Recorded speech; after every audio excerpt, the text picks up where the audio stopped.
Good morning students, कैसे हो आप लोग। बेटा आज हम लोग सरफेस टेंशन का फिनोमिनॉन क्या होता है और सरफेस एनर्जी क्या होता है ये पढ़ेंगे। वैसे ये कंसेप्ट काफ़ी सिंपल है और बेसिक कंसेप्ट है। आपको 12th बोर्ड एग्जाम में सरफेस टेंशन का फिनोमिनॉन एक्सप्लेन करने का क्वेश्चन 2 मार्क्स के लिए आ सकता है और सरफेस एनर्जी का कंसेप्ट अगर पूछे तो 1 मार्क्स के लिए आ सकता है या इस पे ऑब्जेक्टिव क्वेश्चन बन सकते हैं। इसमें पॉइंट वाइज नोट्स कैसे लिखोगे आप देखना। ये हमने कंटेनर कंसिडर किया और बेटा ये कंटेनर में हमने लिक्विड ले लिया, ऐसा any liquid, it may be water. Now अगर हम लोगों ने ये सेंटर में का एक कोई भी मॉलिक्यूल कंसिडर किया, one molecule of the liquid which is inside the liquid or in the bulk is always surrounded by the same type of molecules from all the sides। तो बेटा ये जो सेंटर वाला मॉलिक्यूल है वो सभी तरफ से सेम टाइप के मॉलिक्यूल से घिरा हुआ है। जैसे ये सेंटर में मान लो वाटर मॉलिक्यूल है तो उसके आजू बाजू में चारों तरफ वाटर मॉलिक्यूल्स है स्पेरिकली। अगर आप ऐसे सेंटर में मॉलिक्यूल ले लो तो यहां तक पूरे स्पेरिकल मॉलिक्यूल है वहां। अब बेटा ये वाटर मॉलिक्यूल को ये वाला वाटर मॉलिक्यूल अपने तरफ खींचेगा, this is called as the cohesive force because the force between the same type of substances molecules.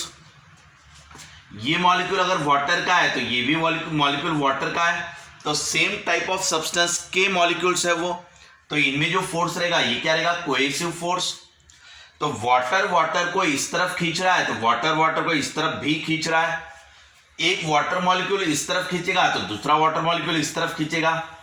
आप वाटर की जगह पर एनी फ्लूइड कहो तो भी चलेगा। अगर एनी फ्लूइड इस तरफ खींच रहा है तो वैसे सेम फोर्स इस तरफ भी एक्ट हो रहा है। सो जो सेंट्रल मॉलिक्यूल है वो चारों तरफ से सेम टाइप के मॉलिक्यूल से घिरा हुआ है, इसलिए सेम टाइप का फोर्स हर तरफ एक्ट हो रहा है। So all the forces are equal and opposite in nature. और अगर ये सब इक्वल एंड अपोजिट है तो वो पूरे क्या हो जाएंगे, कैंसल। तो सेंटर वाले पे नेट फोर्स क्या एक्ट होगा, 0। तो बेटा बोर्ड एग्जाम में आपको पहला पॉइंट ये लिख सकते हो कि आपने एक कंटेनर का, कंटेनर में आपने लिक्विड ले लिया, उसके बाद आप ये कह रहे हो कि molecule which is inside the liquid यानी ये वाला molecule is surrounded by the same type of molecules, so equal and opposite force act on that molecule. और अगर equal and opposite force act हो रहा है so net force acting on the molecule is 0। तो उस पर net force कितना act हुआ, 0। तो ये वाला जो है this molecule act as a free molecule, तो इसके अंदर जितने भी मॉलिक्यूल इनसाइड में रहेंगे वो सब फ्री मॉलिक्यूल करके काम करेंगे, इसके ऊपर नेट फोर्स आपका 0 एक्ट होगा। तो ये पॉइंट आपने एक्सप्लेन कर दिया, ठीक है ना। ये एक्सपेक्टेड है कि आपने ये एक्सप्लेन करना चाहिए, इसके ऊपर आपको स्टेप मार्किंग मिल जाएगी। अब मेन पॉइंट सेकंड वाला, जैसे इसको हाफ मार्क्स दे दिया। अब अगर हम कोई मॉलिक्यूल यहां का कंसिडर करते हैं, ये वाला मॉलिक्यूल जो सरफेस फिल्म में आ गया है, ये पूरा आपका सरफेस फिल्म है, उसमें यहां पे एक मॉलिक्यूल ले लिया। अब बेटा ये मॉलिक्यूल इस तरफ से पूरा वाटर से घिरा होगा ऐसे, और ऊपर में जो है वो एयर होगा, यानी इसको ज्यादातर मॉलिक्यूल्स वाटर के नीचे की तरफ है और ऊपर की तरफ एयर वाले हैं, तो इसके ऊपर भी रिजल्टेंट फोर्स आपका डाउनवर्ड डायरेक्शन में एक्ट होगा। ये आपने पॉइंट नंबर 2 बता देना है। और अगर आपने एग्जैक्ट सरफेस पे का मॉलिक्यूल लिया, एग्जैक्टली सरफेस पे का मॉलिक्यूल, तो इसको इस तरफ से पूरे वाटर मॉलिक्यूल घिरे रहेंगे, यानी वाटर वाटर को खींचना या लिक्विड लिक्विड को खींचना, यानी इसे क्या कहते हो आप, कोहेसिव फोर्स। और ऊपर की तरफ कौन खींचेगा इसको, एयर। सो एयर की वजह से आने वाला फोर्स क्या रहेगा, निग्लेजिबल। तो ये वाला फोर्स आप निग्लेजिबल रखोगे, ये वाला फोर्स आप मेन रखोगे। तो जितने भी वाटर मॉलिक्यूल सरफेस पे है उन सब पे डाउनवर्ड फोर्स एक्ट होगा इस तरीके से। सो ये जो सरफेस है आपका, ये सरफेस को परपेंडिकुलर एक्ट हो रहा है फोर्स ऐसे। इस तरीके से जो भी वाटर मॉलिक्यूल लिक्विड के अंदर है इसके ऊपर कोई फोर्स नहीं एक्ट हुआ, लेकिन जो भी मॉलिक्यूल सरफेस पे है उनके ऊपर फोर्स एक्ट हुआ डाउनवर्ड डायरेक्शन में। सो इसीलिए आपका जो सरफेस है पर्टिकुलरली वो सरफेस आपका अंडर द टेंशन है, इसीलिए उसको सरफेस टेंशन कहते हैं, क्योंकि जो सरफेस के मॉलिक्यूल है उन्हीं पे नेट फोर्स एक्ट हो रहा है, जबकि अंदर की जो मॉलिक्यूल है इसके ऊपर नेट फोर्स एक्ट नहीं हो रहा है। इसलिए only surface is under the tension, जिसे आप सरफेस टेंशन कहते हो। अब ये सरफेस टेंशन बोले तो यहां का लिक्विड ये ऐसा, अब ये कंटेनर हो गया आपका, ये और आपका लिक्विड हो गया ऐसा। अब यहां पर ये जो पूरा सरफेस है, ये पूरा सरफेस एक तरीके से ऐसा स्ट्रेच है यानी क्या, उसके मॉलिक्यूल्स के लेयर्स में एक फोर्स है। तो अगर मैंने ऐसे एक स्मॉल लाइन कंसिडर की, ये small line inside the liquid, तो इसको परपेंडिकुलरली एक्ट होता है सरफेस टेंशन। ये ऐसा सरफेस टेंशन उसको परपेंडिकुलरली एक्ट होगा। तो सरफेस टेंशन को आप कैसे डिफाइन करोगे? Surface tension is defined as the force per unit length. आप शॉर्टकट में उसको ऐसे कह सकते हो, surface tension is force per unit length, यानी कितने लेंथ पे कितना फोर्स एक्ट हो रहा है।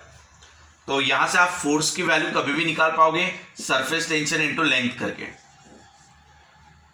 अब बेटा यहां से इसका एसआई यूनिट और सीजीएस यूनिट ले सकते हैं। ये न्यूटन पर मीटर आ जाएगा। एसआई यूनिट क्या आएगा उसका? न्यूटन पर मीटर। वही अगर सीजीएस यूनिट ले रहे हो तो क्या आएगा? डाइन पर सेंटीमीटर। ये आपका सीजीएस में कन्वर्शन होगा। ये एसआई यूनिट हुआ, ये सीजीएस यूनिट हुआ। यानी ये एसआई यूनिट क्या है बेटा इसका? न्यूटन पर मीटर। ये फोर्स के लिए न्यूटन लिया, डिस्टेंस के लिए मीटर लिया, लेंथ के लिए मीटर लिया। और सीजीएस यूनिट चाहिए तो फोर्स की जगह पे फोर्स का ले लोगे डाइन और लेंथ का ले लोगे सेंटीमीटर। इसका अगर मुझे डायमेंशन निकालना है तो सरफेस टेंशन यानी force per unit length, force के डायमेंशन याद रखना m1 L1 T - 2 और लेंथ का L1, तो LL कैंसिल हुआ, सो m1 T - 2। ये आपका सरफेस टेंशन का डायमेंशन हो गया। क्लियर है बेटा यहां तक?